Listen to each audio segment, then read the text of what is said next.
this roundtable, something like class capital and politics, does the German election, you're thinking the German election at the end of September, mark a turning point in Europe? And we really have a remarkable panel. Let me introduce, just returning from his field research for his PhD thesis on Schmutz in the Baltic in Gdansk and Tallinn, Estonia.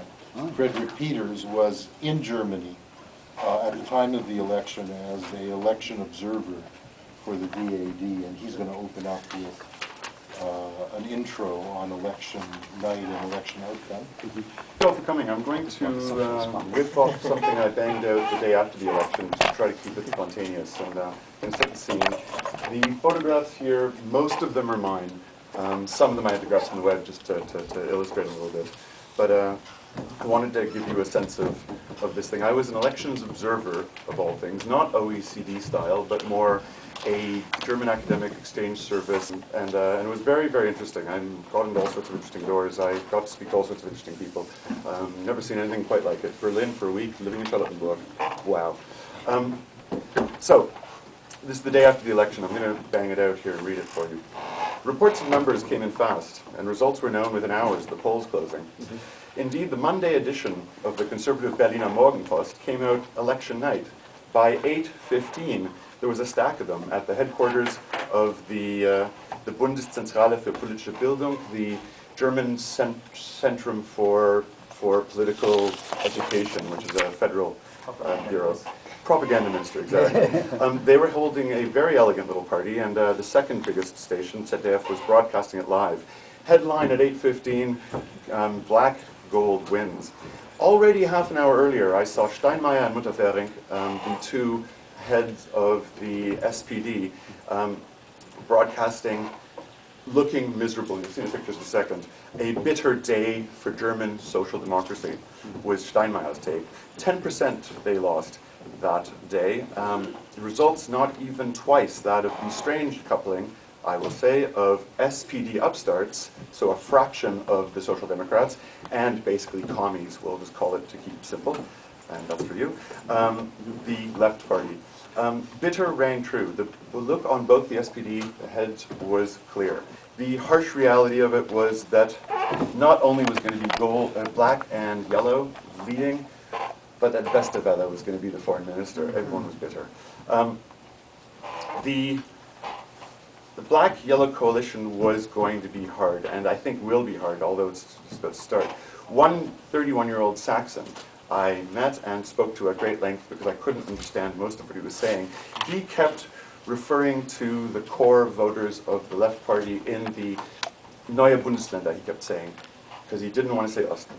He kept wanting to say Osten, he kept saying Neue Bundesländer. It was one of those German things where, you know, the West calls it the East, and the East calls it the new provinces.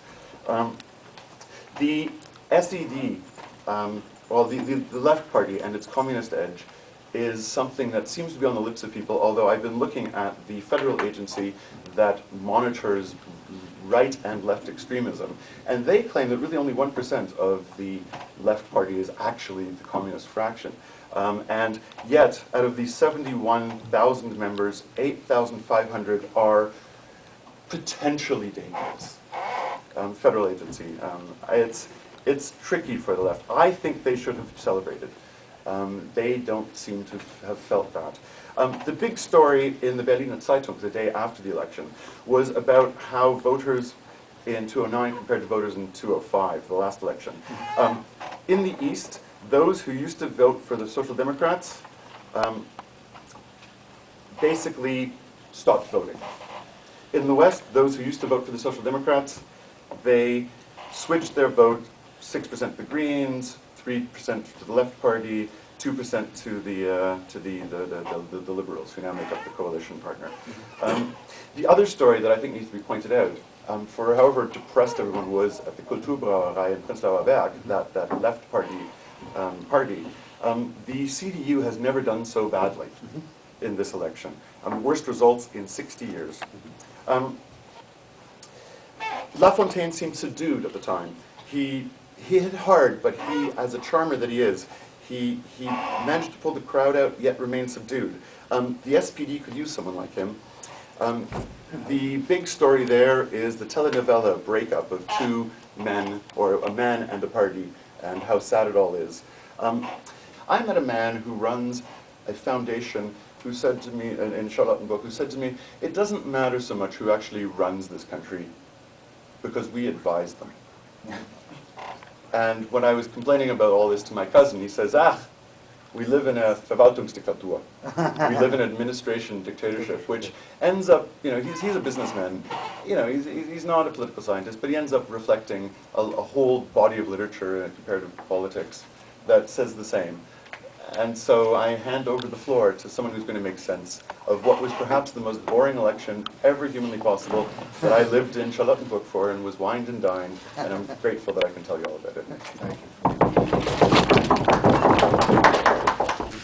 And Ingar Solty, who's a PhD student here in our department, who wrote what I think everybody considered in Germany the first really serious analysis of the New Left Party when it emerged, which has since been published in Kritik in Socialism and Democracy. It's really worth looking for by Ingar Solty. Yeah, I think the first question about one of the reasons why you pointed out that the Left Party wasn't too happy because the Black-Yellow coalition is now governing the country has to do with the fact that Black-Yellow has been a kind of a ghost, or like something that really scares many Germans who care about the social composition or the social the social composition of the German state. And the Black-Yellow coalition in 2002 and especially in 2005 ran on the agenda that they were going to radicalize, like to really break with Rhenian capitalism and to transform it along different lines, like along neoliberal lines. The question, therefore, is this finally the victory? After that coalition was defeated twice in 2002, it was unexpected with a rush-up of the Social Democrats, scaring people of that Black-Yellow coalition. And in 2005, when the CDU had switched openly to that position again, when it was also defeated. So is this finally giving legitimacy to the new government? And are they going to now push forward or push through that neoliberal agenda? So a capital-based pension system, privatization of healthcare, and the introduction of a hire-and-fire system. Those are the three main fields in which that neoliberal turn would take place. And I don't think that it is. I don't think that 2009 is 2002 or 2005. And I think that especially the CDU and especially Merkel know that it would lead to a rapid delegitimization. And there is forces within the CDU, especially the Prime Minister of North Rhine-Westphalia, who's facing an election in May, which would give the second chamber, which which checks the lawmaking processes, and which would then be dominated by the left, which would give that left too much power, and which would then stop the reform agenda, the neoliberal reform agenda. So there are forces within that new coalition which are trying to stop those forces who are trying to have to push through a neoliberal turn. So there's an infighting in the bourgeois camp. It's about tax cuts. The FDP has pushed through, it ran its campaign on tax cuts, and it's pushing hard to have that election promise materialize. And this, of course, in the face of the crisis, and especially in healthcare. What is characteristic of the new government is that through and through they still hold on to the neoliberal belief that growth will result from tax cuts. So that the budget crisis will be resolved through tax cuts that go even beyond the tax cuts that Germany is going to experience at the beginning of next year as a result of the Grand Coalition, the old government. The projection of growth for 2010 is depending on the source, between 1.2 and 1.9%. So in other words, there's a much chance of a wave of layoffs and an unemployment figure passing 4 million or going up even to 5 million, despite like the prolonging of the government of the involuntary temporary employment that has kept unemployment relatively low compared to other countries in the global political economy. The EU is forcing the new government to meet the Maastricht debt criteria of 3% by 2011. The government has, like the old government, has introduced a new constitutionalist legislation which binds the government legally, which binds like nationally, not at the European level, or to balance the budget. But that isn't going to start until 2013, when the next federal elections are going to take place. So it's feasible that there might be a rapid delegitimization of the new government, which then leads a left coalition with this legacy of being at least legally or constitutionally bound to balance the budget. Overall, I think you pointed out that the CDU had got the weakest results in 60 years. The number of votes, despite the shambles that the SPD is in, or like the terrible state that the SPD is in, the bourgeois camp hasn't increased its votes. It has maintained throughout from 1998 until 2009 roughly 21 million votes. And there's been a slight, there's actually been a decrease in the absolute voters' turnout for the bourgeois camp. And because the voters' abstinency has a distinct class character, which everyone acknowledges, especially in this election, that it was mostly former SPD voters that didn't go to vote. The mass base, or the legitimacy base for the new government is fairly small, and it was only but there has been a significant shift to the FDP, which I will talk about now. So what's the social base of the new government? The significant shift within the bourgeois camp is embodied by the FDP. And apart from the few workers that couldn't hope for anything better than a few tax cuts from a new government, and apart from a few people amongst the unemployed, there are two basic groups that are behind the FDP. One is those are the beneficiaries of the asset and wealth-driven accumulation of the past. So it's mostly transnationally oriented finance capital. It's the upper elites which are very satisfied with the status quo and want it to continue. Can't believe that the party is supposed to be over. However, there's another significant element within the social base of the FDP, which is a minority segment of the middle class. It's small property owners, specialized mid-sized entrepreneurs who are now facing difficulties getting credit, and especially young achievement-oriented professional workers, all of which, due to precarized working and living conditions, as well as inherited neoliberal ideology from the economics and business departments, have cancelled the social compromise that characterized Rhenian capitalism, and that also the CDU, for most part, was behind or was defending to some degree. So that's a new political force in the political spectrum, and it's important to analyze where those groups are going to go, especially if the FDP, if they are disillusioned with the FDP being in government. This middle class segment is far from being content. Interesting statistics showed that the elections was characterized by a large majority of the population saying that Germany was socially unjust.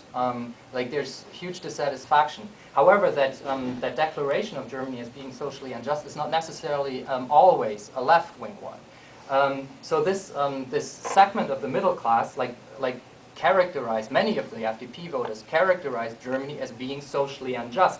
However, what they mean by that is the feeling of being squeezed from above. So, like I said, difficulties of getting credit, who bails them out, what are their career chances? They're scraping by from internship to internship, trying to get a foot in the door of big business, but they can't. And so being squeezed between the upper class and below those who are not being unproductive. So they're complaining about what they consider as socially unjust is the tax burden for the unproductive, and that includes the public sector. Of course, this phenomenon is nothing new in a North American context, or that doesn't sound new to North American ears. It's that particular alliance between neoliberal elites and a squeezed, tax-revolting middle class that is mobilized around what people like Chip Berlet have called the producerist ideology, or an achievement ideology. However, in Germany, the emergence of such a radicalized middle class and such desolidarization is a new phenomenon. We've dealt with it enough during the rise of fascism, but it is a new phenomenon in post-war Germany. And it could be, when that middle class is disillusioned by the FDP participation in government, could be the catalyst of a new right-wing populism mobilized around an authoritarian achievement ideology in Germany, and that is very dangerous. Now, this brings me to the left spectrum. The construction of a new top-middle bloc around that ideology of achievement, which scapegoats the unproductive along classist and racist lines, and maybe in time also sexist lines, is far from being hegemonic in Germany. Even like if when asked what they wanted from the new government, solidarity or achievement, most people, like a huge majority, opted in favor of solidarity. So it is not, like it is far from being able to exert hegemonic appeal, but it is there and it's dangerous. The fact that it is far from being hegemonic has to do with another fact, namely that in Germany, unlike in almost all other Western European countries, the contradictions of neoliberalism have been articulated almost exclusively on the left. This means there is no, unlike in France, unlike in Austria, unlike in the Netherlands, etc., there is no right-wing populist force that has benefited from the decline of traditional social democracy. And there are two reasons, like this is what makes Germany an exceptional case. I think there's two reasons why that is the case. One is that the SPD managed to keep its grasp on the working class clientele. Like the 2009 elections are the first elections where the left bloc didn't have a majority of the votes of the working class. Right? Like now the left bloc, including the Greens, has 49%, 51% are accounted for by the right, and this includes 10% who are accounted for by other parties, which is the extreme right. Right? Or mostly the extreme right, because other small parties don't really play much of a role. So that's one thing. So the SPD managed to keep its grasp of the working class clientele, and when it started to lose that, as a result of the labor market reforms in 1998 and 2002, much of it was absorbed by the left party. Much and not all, and that is a really thing, like an important thing to think about. The second reason why Germany hasn't produced a right-wing populist force as a consequence of neoliberal restructuring is that the rise of Die Linke averted that rise. Like in 2005, if Die Linke hadn't emerged, a coalition of extreme right forces would have for sure entered the national parliament. They were in most polls above the 5% hurdle, and nobody really gives the left party credit for that, for not allowing this to happen. So from 2004 till 2008, Die Linke has effectively chased and driven the entire political spectrum. Other parties have responded to Die Linke. Lafontaine illustrated this phenomenon in one of his speeches with a reference to Walter Benjamin. He said that the wind of history is blowing into the left's direction. Now the task of the left is to set sails, right? Like to have the wind blow in its sails and carry it forward. Many of you will probably know that Benjamin metaphor. And the sails are, Lafontaine argued, are the concepts that the left has and are its transitionary demands, and how the transitionary demands give credibility to Die Linke. These demands, like the cancellation of the new pension system at 67, the withdrawal of the labor market reforms of the Schröder SPD, and to get the army out of Afghanistan, are widely popular throughout the population. Like you find large majorities in between 2/3 and 80% in favor of those demands, if you don't say that those are the left party's demands.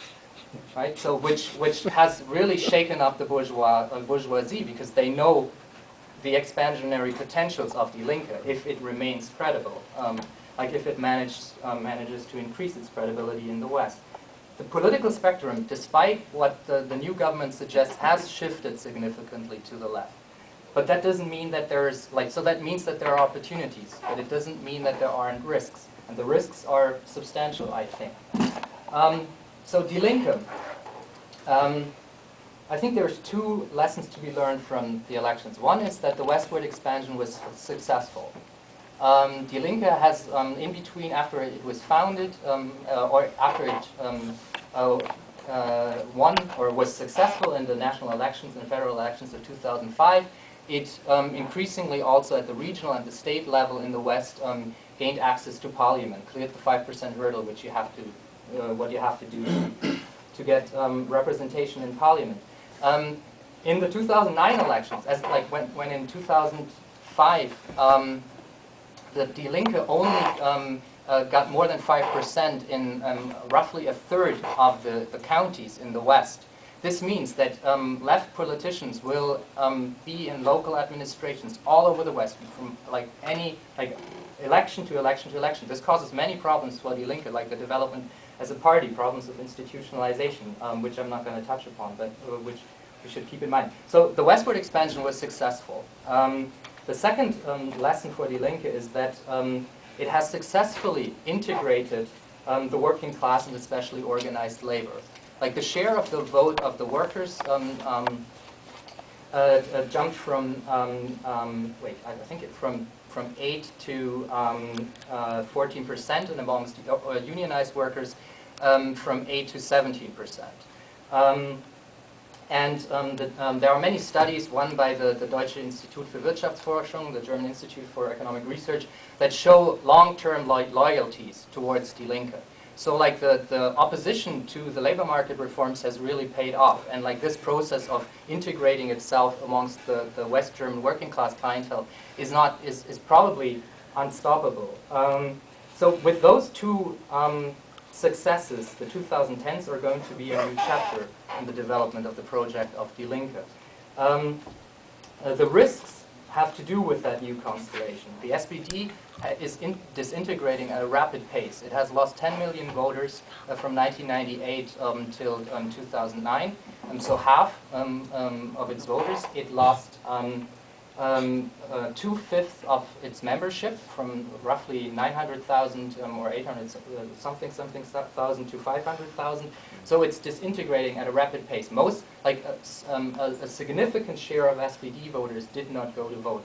Die Linke has compensated only for a certain, a significant, but only for a certain portion of that, of those disenfranchised voters. So of those 10 million voters from 1998, it captured roughly 3.5 million. Right? That is significant, but it means that there are many million voters out there who have no political home. And they're open to all sorts of, they're open for a right-wing populist force, as they are open for a new left-wing, or for Die Linke. But there's much to be done. So Die Linke has the potential of becoming a major party. That's another, I think, lesson from the elections, but also from previous elections, to form a counter-hegemonic bloc. It is present among all social strata, including the essential productive bloc in society, as Gramsci called it. So amongst professional workers, IT workers, and so on and so forth. However, here the expansion was mild compared to the breakthrough amongst workers and the unemployed. So the rise of the radicalized FDP middle class is one sign, or reflects that, the Die Linke hasn't been able to gain more credibility amongst professional workers. However, the political orientation of this social segment with socially contradictory class positions is not inherently fixed to the upper class who owns the means of production.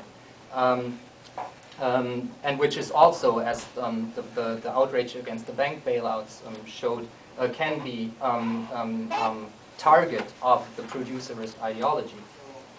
So this frightened and insecure middle class is sitting in between interpellations from both a solidarity-oriented project of a bottom-middle bloc, as well as an achievement-oriented project of a top-middle bloc. And the success of Die Linke and anti-capitalism in Germany depends on whether those young, aspiring wannabe elites, which are increasingly blocked from joining the old elite, form some form of what Germany's most famous political sociologist, Franz Walter, called a counter-elite. And for this bloc to emerge, it is also essential to keep the Greens locked in, about which I haven't talked, about who I haven't talked at all, to keep the Greens locked in the left camp. And there are many signs that the Green Party is moving out of the left camp towards the bourgeois camp, which would be a weakening, a significant weakening of Die Linke, because there exist much more reasons for anti-capitalism than plain material interest. I'll leave it at that. Great, thank you very much. I asked Jan to focus on the years of neoliberalization and financialization in Germany in order to get a sense of whether this election is continuity in that respect, the outcome of it, or a break with it. So Jan, Fichter. I'm going to take a step back from the elections and talk about German finance in the last decades, how it has developed. Traditionally, Germany has been regarded as a bank-based financial system. You know, financial markets didn't play a central role. The large corporations were connected by cross-holdings and block holdings. There was so-called governing coalition of banks providing what's called patient capital, very long-term capital to the firms. Block holders also in for the long term. And of course labor, there's a mandatory co-determination, they were integrated as well. It was a quite stable governing coalition. Yeah, this is Germany. This is from the Max Planck Institute for the Study of Society in Cologne.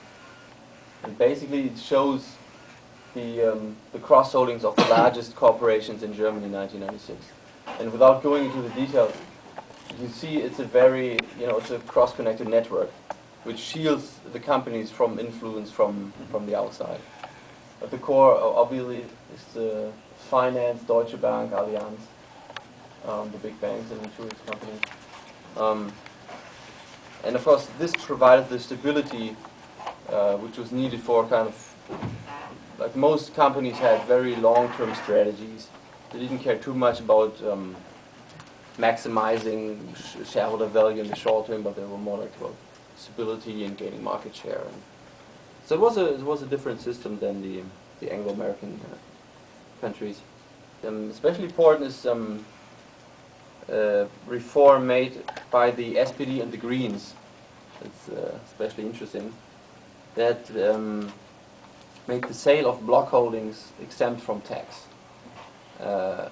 which came to force in 2002. And this led to a rapid, fine, could you show the other here?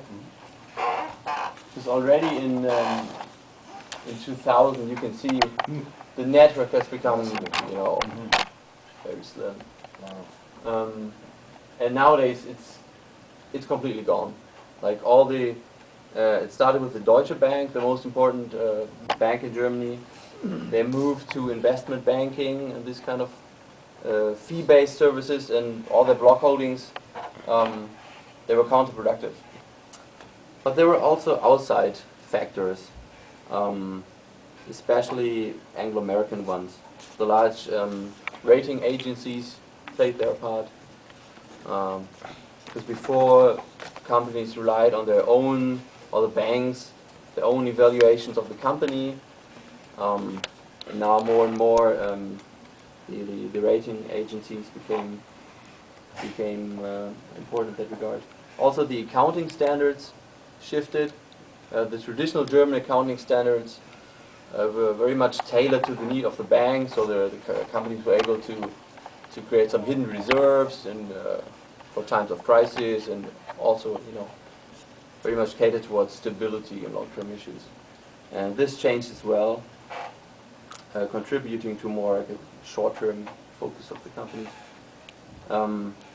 Then also big multinational companies from the outside came in.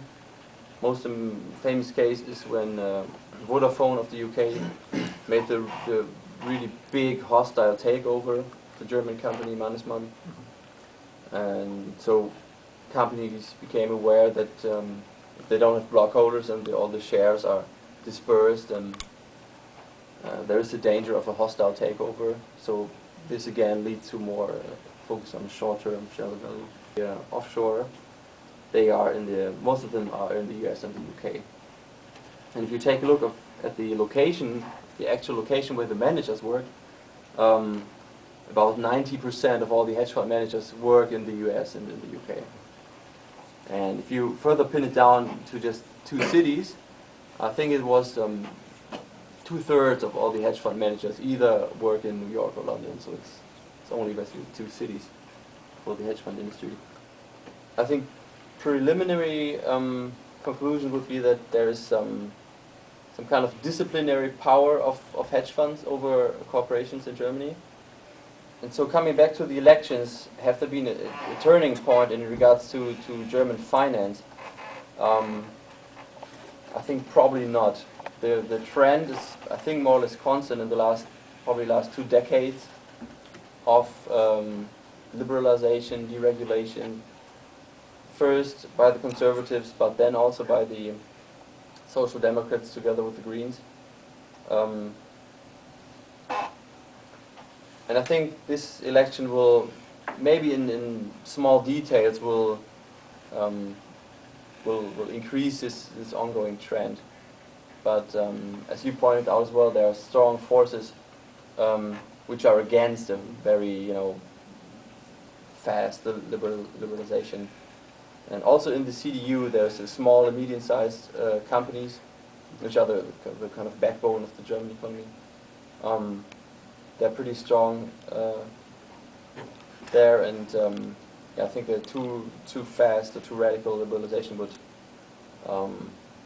would alienate too many voters. And Merkel, being very kind of, she doesn't want to alienate the population, want to keep stability, I think so.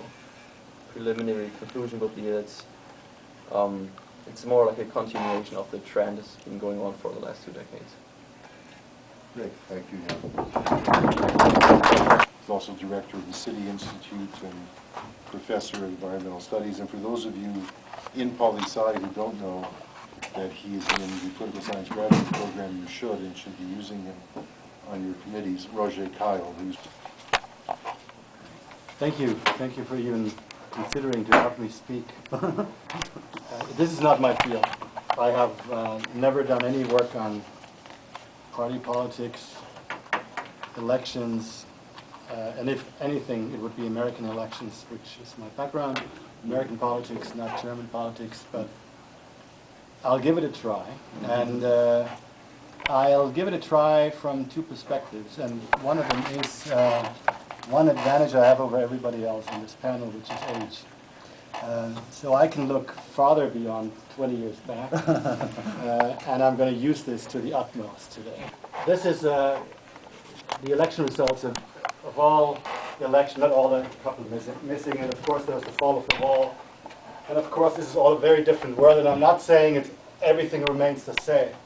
But if you add up the numbers, except for one election, which is the first one, you'll always end up at what we already heard, about a 50-50 split between the left and the right. And this is a very difficult thing to say because the left and the right isn't what it used to be. And so this idea, and there was a New York Times article on the day of the election that said that this is the end of social democracy and the left has finally caved in. As you can see here, 45%, 46% of the vote in 1972. And I remember this because it was on my birthday, and the election was on my birthday, and there was a guy in my class whose father was a CDU operative, and he was running around our house and saying the champagne stays in the fridge, the champagne stays in the fridge, because he hated his dad so much that he hated the CDU even more. And it was true because this was a dramatic turnaround. This is in fact a real turnaround, 1973. I can't go back to what happened, but remember that just 4 years earlier, the NPD was up and rising. It had almost 10% if they hadn't beaten them back. And it was a grand coalition, just like in this election. And the SPD came out on top with twice the amount of votes we had now, 23% and 46% here. But then it progresses here, and you can do the math, and you will see that all of those camps add up to about 50%. So what I'm arguing is that the arithmetic or the adding up of things is a very, very bad way of looking at the actual currents in German or any society. It's really interesting that Westerwelle, and I totally agree with you, of course benefits from all those things that the 68ers have fought for. This would have been an impossible thing. So what I'm pointing out is that behind the 72 election is something which changed Germany forever. You cannot imagine what Germany was like before 1968. In those 3 years, between 68 and 72, things were made possible that are still not possible in Canada today. I would say that, from a cultural point of view. Right? There are other things that were not done at the time, because Germany didn't face up to its non-immigrant society status, a whole bunch of things that didn't happen. But Germany is a much more liberated society in terms of, how women think about themselves, not how men think about women, but how women think about themselves, where they are in society, how women are in society, where women are in society, how workers think about themselves. There are all kinds of reasons. We have Mitbestimmung, we had all kinds of stuff that was brought in because of this watershed that created a reformist politics, which in other parts of the world didn't happen. And in Germany, West Germany, it did happen, and then it was sort of, changed over the years, and there was pushback and all that. I'm not saying that. But Westerwelle is a product of this. Interestingly enough, though, he isn't one of the 68ers. Yeah. He is an 89er. But the question now is Westerwelle's election the final victory of the cultural shift of the pushback of 89? And I will show some maps now where I would say partly it is. Partly now 68 is on the retreat. So the second thing I know about, apart from being older than these people, is that my research is in urban politics. And the urban politics of Germany was always very decisive in terms of winning elections. They were all communists and left-wing social democrats, and they were abstentionists. They normally didn't vote, but they wanted to think about what they wanted to do. So they thought about, what we need to do is we need to go out, people like us, like them, me, go out and go to the cities. And in the cities, we will win the election for the SPD, and then we have a basis on which the revolution will progress. Well, at that point, almost all cities actually in Germany were in the hands of the Social Democrats. Now, this is from last Sunday's conservative paper, and I show this around, I'll just hand it around. You can see that now 45 of the large cities in Germany, including the east, where all of it is red, except for Dresden, are in the hands of the SPD, and 31 are now in the hands of the CDU. And the Greens have one, which is Freiburg, which is a small university town in the south. So the first vote, which is this shows, goes to the direct candidate in your writing. And so here you have, for example, the SPD on the left, red, 34%, the CDU, the Christian Democrats, 26%, the FDP, 7.8%. Now look at the second votes, which is not for for a candidate in your writing, but is for a list of people.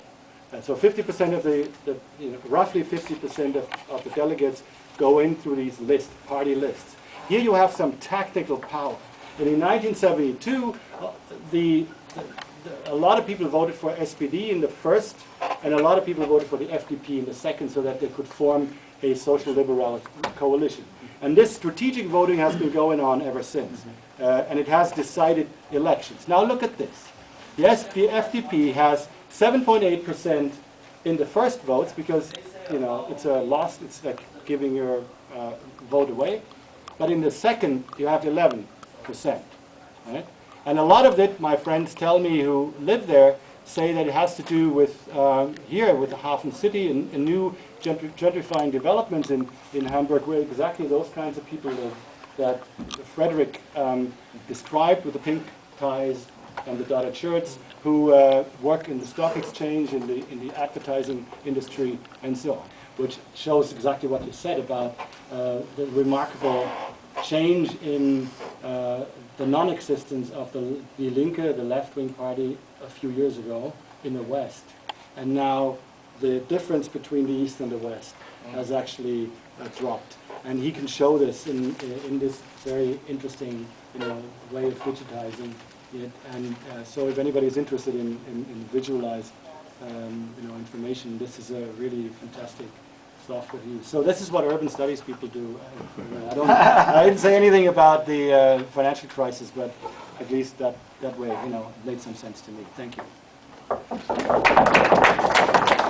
Sabah Alnasseri, who's a professor, also originally studying in Frankfurt, originally from Iraq, now professor of political science here in our department. Yeah, I agree with that since the 70s you have this proportion, 50-50 in general. But I think there are two things new now. One qualitatively new, you have for the first time a party left of the SPD in Germany. That's something new. And the second thing is, I think you have for the first time a polarized parliament in Germany, where you have the liberal, conservative, and right-wing parties, and the executive, where you have the opposition, the SPD, Green, and the left parties. Why is this important? I think it's important because you will have, within the next few years, an effect in both ways. A tendencies of shifting the SPD to the left, or vice versa, shifting the left, especially with the help of the Green, toward the SPD, that means to the right. And that's why, at the end of the day, I would argue, just like I argued a few weeks ago, Ingar was very angry with me, I would argue for the Socialist Party in Germany. And why I would argue for a Socialist Party in Germany? Because I believe that if you look at the election, before the election, the SPD and the CDU, they did not talk about the real crisis in Germany, because it was not popular before the election to talk about the crisis. And I'll give you just 3 examples to show me, to illustrate why I think it's time to have a Socialist Party in Germany. First, before the election, the German government knew that there's more than 1 trillion toxic assets on the balance sheet of the German banks. But they didn't want even to make so-called a stress test to see how stable these banks are. So they shifted this topic after the election. So that means there will be huge transfer of taxpayer money to these banks within the next few months and year. That's the first thing. The second thing is, as Inga was talking about, they introduced in the last few years the so-called short-term work, short work and temporary work. They introduced it as a temporary step at that time when they were thinking because of some price movement and so on, but this will be a structural issue. That means in the next few years you will have short-term temporary work, but no programmatic answer to the structural unemployment in Germany. The third thing is, as you know, that the German economy is the most world market-oriented economy in the world. So that means because of the crisis on the world market and the decrease of demand, this will affect and hit the German economy immensely. That means I assume the next few months and years, a lot of people will be laid off. You can see the issue of General Motors and Magna concerning the Opel and Vixel. How many 10,000 of workers will be laid off in Bochum, in Rüsselsheim, and Kaiserslautern, etc. So that means the crisis movement will intensify in Germany the next few years. And the government is very aware of that. So they made some populist statement before the election, reducing taxes, and so on. The question is now, and that's why what I want to take the discussion to the Socialist Party. The question is now, Inga was saying that this FDP conservative government, in the tendency, not necessarily, but in the tendency, would revive the neoliberal strategies and restructure the German economy according to neoliberal criteria, etc. The question is, because I assume that neoliberalism is in crisis, if they're really going to restructure the economy according to neoliberal criterion, or if there's something new will take place. Because one of the neoliberal, don't forget, one of the neoliberal premises is to have a stable budget and to fight against deficit. And the first thing this government said, they will run deficit for the next few years, which is exactly Keynesian demand-oriented economic policy, not neoliberal. If I am right, and the world market will have intensive effect of the German economy, people will laid off and so on, I would assume that the next government, as was saying, that they will not dare a radical restructuring of the German economy, because they don't want to alienate not only the worker and so on, but above all the small middle class companies and so on. If this is right, if they don't want to alienate them, that means they will try to enforce, as I said, more Keynesian-like demand-oriented economic policy to create demand within Germany and not on the world market. But they will not do it by raising wages, just like the Keynesian model, but through the substitution of the social security system, through the monetarization of the social security system in Germany, what the FDP would call Bürgergeld, citizen money. So what they think about is to substitute all the security system in Germany and give worker unemployed money so they buy the product in the market. That means they create, for privatization, a new domestic market for all these social products. So I think it would be more Keynesian-like, not neoliberal, and maybe something I'm not very sure. But if this is true, we have the problem now, which the left party, not only the SPD, but the left party had actually before the election. Remember, the left party, 2 years before the election, they became precisely popular because they were propagating left Keynesian demand-oriented economic policies. You know, especially regulating the financial capital, high wages, etc. What the government did, the SPD and CDU the last year, is exactly nothing but the Keynesian policies. So actually the left, before the election, they were in crisis because they didn't have any programmatic answer to the economic crisis. The CDU and CSU were actually, and SPD were acting in the sense of the left party, which contributed to the election. Why they won the election, although they lost, but they won and they lost in the election. That means programmatically, strategically, the left party is incapable of giving answer to this structural problem. The left party, and that's explained partly their popularities during the election and why they won almost 12%, because the term left appeals to all those who are dissatisfied with the SPD and CDU and so on. It's open. It's not necessarily left in this sense, because it appeals to all those so-called losers and whatever those who excluded in the last few years, which is not bad because you can win a lot of voters. But if you want to have a strategic, programmatic answer to the structural crisis, you need a very programmatic strategic orientation. And I think the left and the SPD in their current situation are incapable of giving these answers for the next few years while the crisis will intensify. And that's why you need a socialist shift. You need to shift the SPD, maybe dissolve the SPD as a party and integrate it within the new party, which you can call the Socialist Party. I'll give just one small example, and then I'll end my speech because I want to discuss this issue. In 1917, remember, 1917, people around Karkowski, Liebknecht, Rosa Luxemburg, etc., they fractioned from the SPD and created the Independent Socialist Party. And after that, there was faction within the Independent Socialist Party where you have two, the Spartacus, later on the Communist Party, but also the Independent Socialist Party. And I believe that in the current situation of the SPD, there are tendencies of fracturing the SPD. The question is, in which direction they will go?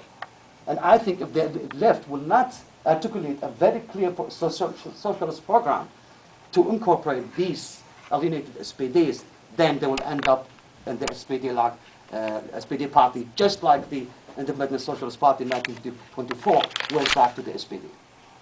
So in order to avoid this right-wing shift, you have to have up-to-date, a clear programmatic discussion around the socialist program or socialist party orientation in Germany. Thank you so much.